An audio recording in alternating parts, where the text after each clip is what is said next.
Welcome back to the days. Today we will dive into the latest dramatic twists unfolding in Salem on September 5th, 2025. In the heart of Salem, where family ties often twist into knots of secrets and surprises, Jennifer Horton and Jack Devereaux make their much-anticipated return after celebrating their son JJ's birthday. The couple, fresh from a lively gathering in Boston, steps back into the familiar chaos of their hometown, only to be hit with a wave of unresolved emotions tied to their turbulent history. Jennifer, ever the resilient matriarch with a journalist's sharp eye, finds herself grappling with painful memories of their late daughter Abigail, whose absence still casts a long shadow over every family milestone. Jack, the reformed rogue with a heart of gold hidden beneath layers of sarcasm, braces for confrontations that could either mend old wounds or rip them open anew. As they unpack their bags at the Horton family home, the air is thick with anticipation, blending joy from the birthday festivities with the undercurrent of Salem's never-ending drama. The birthday bash itself, hosted by the ever-gracious Maggie Horton at her cozy estate, was a whirlwind of laughter and heartfelt toasts. JJ, now a young man navigating his own path in Salem's intricate web of relationships, was surrounded by loved ones including Gabby Hernandez, her daughter Ari, and a few surprise guests who added sparks of unexpected tension. Jennifer couldn't help but reflect on how far her family has come since their days of scandal and redemption, while Jack shared quiet moments with JJ, offering fatherly advice laced with his signature wit. Yet, beneath the cake and candles, whispers of past tragedies lingered, reminding everyone that in Salem, celebrations often serve as preludes to deeper revelations. As the couple settles back in, Jennifer's protective instincts kick into high gear, especially when it comes to her son-in-law Chad DiMera and his complicated romantic entanglements. One of the most shocking developments awaiting Jennifer is the news of Chad's budding connection with Kat Green, a mysterious newcomer whose resemblance to the late Abigail has stirred up a storm of confusion and heartache. Chad, still mourning his wife while trying to rebuild his life, shared a passionate kiss with Kat that has tongues wagging across town. Jennifer, upon hearing the details from a meddlesome Rachel Black, who seems to thrive on spreading juicy gossip, feels a surge of disbelief and anger. How could Chad, the devoted father to her grandchildren, entertain a relationship with someone who so eerily mimics Abigail's appearance? This revelation forces Jennifer to confront her own grief anew, questioning whether Chad is truly moving on or clinging to a ghost from the past. In an invented twist, Jennifer might even stumble upon old family photos during her unpacking, triggering a flood of memories that make her reaction to Chad's actions all the more visceral, perhaps leading to a heated family intervention where she demands answers in the name of protecting her daughter's legacy. Meanwhile, Jack's return isn't without its own fireworks, as he crosses paths with Gwen, his estranged daughter from a previous affair that once shattered the Devereaux family. Played with fiery intensity by Emily O'Brien, Gwen has been navigating her own path of redemption and resentment in Salem. Their encounter in Horton Town Square starts on a surprisingly civil note. Jack, ever the optimist, extends an olive branch, inviting her to join the extended birthday celebrations. But Gwen, scarred by years of feeling like the outsider, hesitates, her eyes flashing with a mix of hope and bitterness. She reminds Jack of the betrayals that define their relationship, from her schemes to impersonate others to the emotional walls she's built to shield herself. In a creative expansion, Jack might share a poignant anecdote from his journalism days, drawing parallels to Gwen's own cunning ways, hoping to bridge the gap. Yet, as the conversation turns sour, old grievances bubble up, leaving Jack wondering if reconciliation is possible or if their bond is doomed to remain fractured.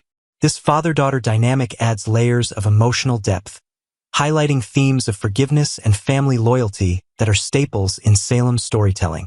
Shifting gears to another gripping storyline, Brady Black enlists the help of seasoned investigator Steve Johnson to unravel the enigma surrounding Sophia Choi and the child she claims to have given up. Brady, portrayed with brooding intensity by Eric Martsolf, has grown increasingly suspicious of Sophia's vague accounts, especially after overhearing inconsistencies in her tales of adoption and loss. Steve, with his patch-eyed wisdom and unyielding determination, dives into the case, piecing together clues from hospital records and witness statements. They even entertain wild theories, like whether an orphan named Tesoro could be Brady's grandson through his son Tate. But a quick check of timelines debunks that idea. Tesoro's mixed-race heritage and birth date on July 4th don't align with Sophia's narrative. Inventing a new element, perhaps Steve uncovers a cryptic letter from a Chicago adoption agency that hints at foul play, suggesting Sophia might have fabricated parts of her story to cover a more sinister truth, like an unauthorized handover or hidden motives tied to Salem's underbelly. As the investigation heats up, Tate Black finds himself caught in the crossfire when he catches Sophia in yet another lie. Tate, young and impulsive, has been trying to move forward with his life, but Sophia's deceptions keep pulling him back. This latest slip, perhaps a contradictory detail about the baby's gender or location, leaves him reeling, questioning everything she's told him. Is Sophia hiding a child that's still out there? Or is there a larger conspiracy at play involving other Salem residents? In an added layer of intrigue, Tate might confide in his friend Holly Jonas, who offers supportive advice drawn from her own family's history of secrets, amplifying the tension as he weighs confronting Sophia directly. The stakes feel sky-high, with the potential for this mystery to explode into a full-blown disaster, affecting not just Brady's family but rippling through the community. These intertwined plots promise a day filled with emotional reckonings and shocking disclosures, as Salem's residents navigate the fine line between truth and deception. Jennifer and Jack's homecoming serves as a catalyst, stirring up dormant conflicts while Brady and Steve's detective work edges closer to unveiling long-buried secrets. Will Jennifer's confrontation with Chad lead to healing or heartbreak? Can Jack mend his bond with Gwen amidst the chaos? And what explosive truth awaits in the Sophia saga? Tune in to Days of Our Lives on September 5th, 2025, to see how these stories unfold in the ever-unpredictable world of Salem, where no secret stays hidden forever and every return brings a fresh wave of drama. Stay with us for more updates, recaps, and behind-the-scenes insights right here on the channel. Part 2. Dramatic Twists and Heartfelt Moments. A detailed recap of Days of Our Lives, September 4th, 2025. Hello, dear readers. If you're like me, you've been following the ups and downs of the folks in Salem for years, and yesterday's episode of Days of Our Lives didn't disappoint. Airing on Thursday, September 4th, 2025, the show packed in enough drama, surprises, and emotional turns to keep us on the edge of our seats. As someone who's watched soaps since the days of black and white TV, I know how these stories can tug at our heartstrings, reminding us of our own family trials and triumphs. Today, I'll walk you through the key events in a clear, step-by-step way, expanding on the heartfelt moments and building up the tension just like the show does. We'll dive deep into Kristen's tense sentencing, Xander's heroic save of Philip, Gabby's shocking gift to Tony, and Chanel's thoughtful reconsideration of adoption. Grab a cup of tea, settle into your favorite chair, and let's relive the excitement together.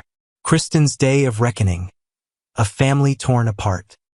The episode opened with a heavy cloud hanging over the DiMera and Black families, as Kristen DiMera faced the consequences of her past actions in a courtroom drama that felt straight out of a classic novel. Picture this: the judge's chambers, a room filled with polished wood panels and the weight of justice, where every word echoed like a thunderclap. There stood Kristen, her usual fiery spirit tempered by the gravity of the moment, facing off against Brady Black though. Intriguingly, this confrontation happened just off-screen, leaving us to imagine the sparks flying between these two former lovers. Meanwhile, in a cozy corner of the Black family home, Marlena Evans, that wise and compassionate psychiatrist we've come to admire, was jolted awake from a nightmare that would chill any parent's bones. In her dream, young Rachel, Kristen's daughter, was involved in a horrifying incident where she shot E.J. DiMera. Oh, the terror in Marlena's eyes as she bolted upright in bed. She hurried into the living room, her robe trailing behind her, and found her daughter Belle Black, who also happens to be the judge presiding over Kristen's case. Marlena, with that gentle maternal concern we've seen her display so many times, pleaded with Belle to go easy on Kristen during the sentencing. Our family has endured so much pain already, Marlena said, her voice trembling just a bit.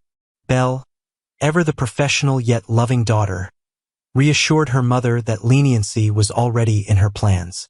But then Belle paused, her brow furrowing, and asked if Marlena truly believed Kristen was guilty of the crimes she confessed to.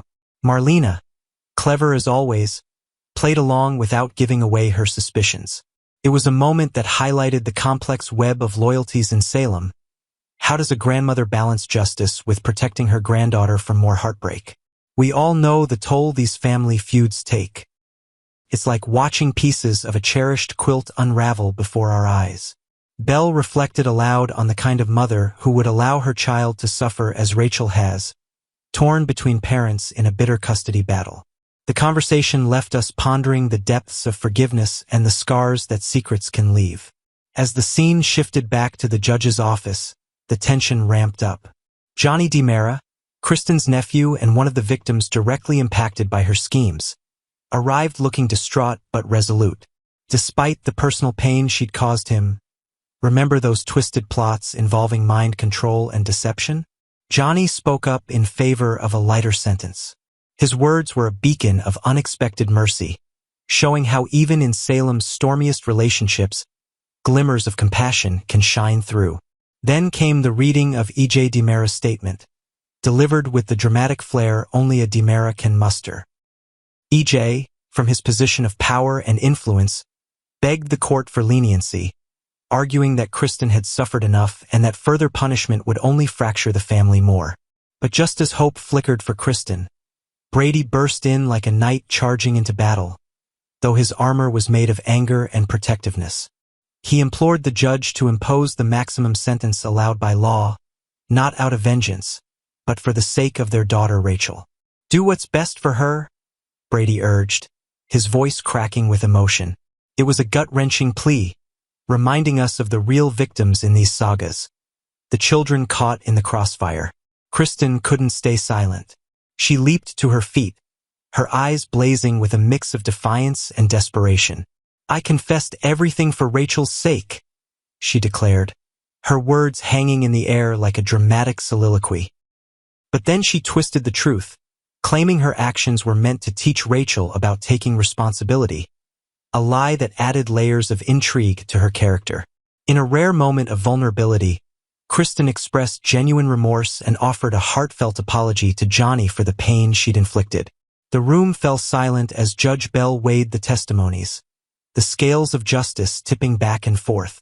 Finally, the sentence came down: 6 years in Statesville prison.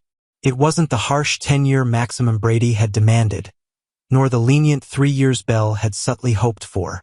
Kristen slumped in her seat, the reality sinking in, while the family members exchanged glances filled with a whirlwind of emotions: relief, sorrow, and unresolved anger.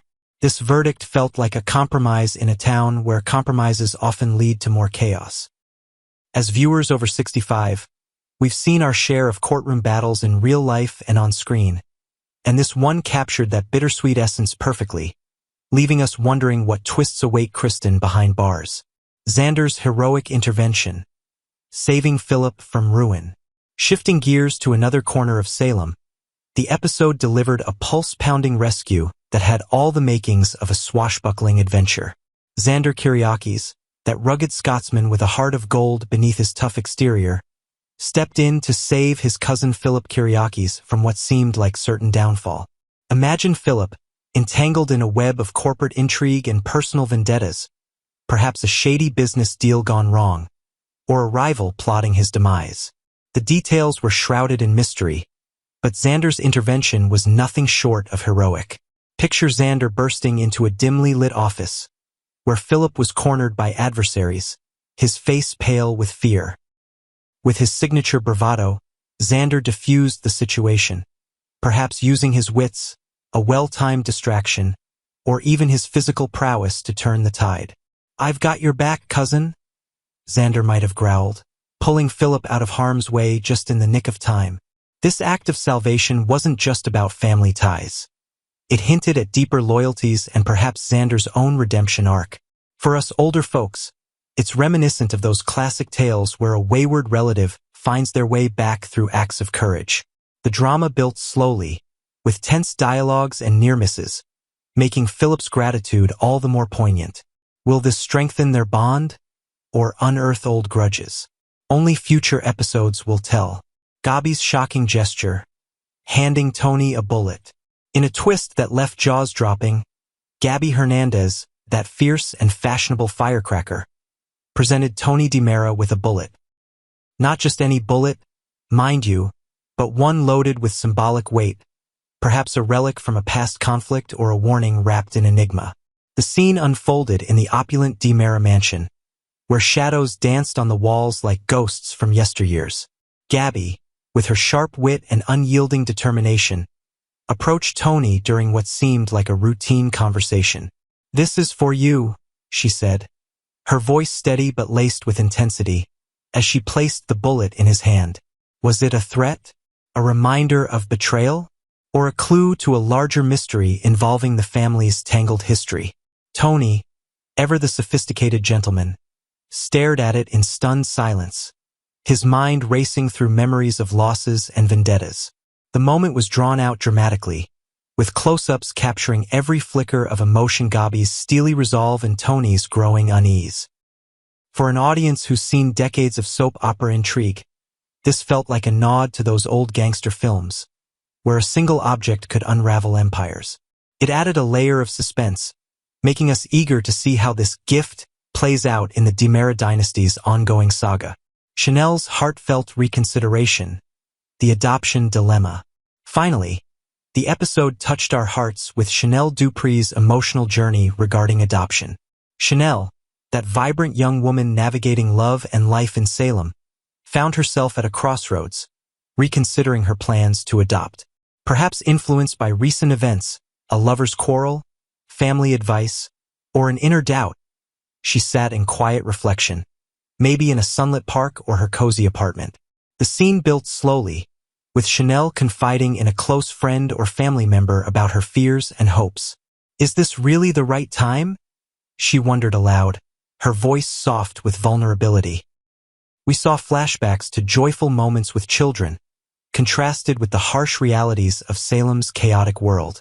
It was a dramatic expansion on the theme of parenthood, exploring the joys and challenges in a way that resonates deeply with grandparents like us, who've watched our own children face similar decisions. Chanel's reconsideration wasn't rushed. It was a thoughtful process, filled with tears, second thoughts, and ultimately, a spark of clarity. This storyline added a tender, human element to the episode, reminding us that amid all the schemes and sentences, life's biggest choices often come from the heart. In wrapping up this recap, yesterday's days of our lives wove together themes of justice, loyalty, mystery, and family that have kept us hooked for generations. From Kristen's prison sentence to Xander's rescue, Gabby's enigmatic bullet, and Chanel's soul-searching, it was a roller coaster of emotions. If you've been following along since the show's early days, you know these stories mirror the complexities of real life, just with a bit more flair. Stay tuned for more twists. Salem never stays quiet for long.